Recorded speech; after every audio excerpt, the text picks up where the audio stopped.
मग अशी मी माझ्या नवऱ्याला म्हणलं मला 300 रुपये पाठवा. त्यांनी अजून नाही पाठवले. चुकून जर त्यांच्याकडून 300च्या ऐवजी 3 लाख रुपये पाठवले गेलं तर माझं तर नकच लागलं. मी पहिले जाईल आणि 1 लाखापर्यंत मोबाईल घेईल. असं पण हा मोबाईल लय डबडं झाले आणि भारी भारी रील्स काढल आणि ना 50,000पर्यंत कोणतरी पोरग नाही तर पोरगी ठेवल.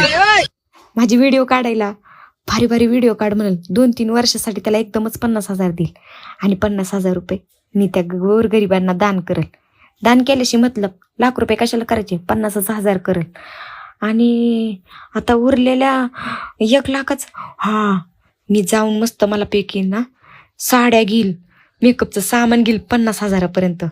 आणि 30,000चं माझे भांडे लई मुडके तुडके झाले, जरा चांगले 30,000चे भांडे घेत असते मी मला.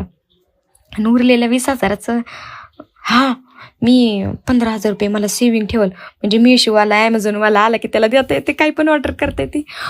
बाई माझ्या नवऱ्याला पहिलं 300 रुपयाचं मी एखादं शर्ट घेईल बिचारायला, मला तर हसंच आवरानं. त्याला नको का काय घ्यायला. नवरा ग बाई माझा पाठव रे देवा. देवा आता तुझ्याच हातात आहे बाबा, तूच पाव माझ्या नवसाला आणि धाव माझ्या हाकेला आणि पाठव लवकर मला 3 लाख रुपये.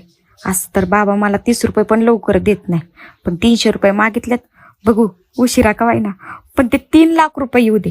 तुला पण मी 5 नारळाचं तोरण देईल.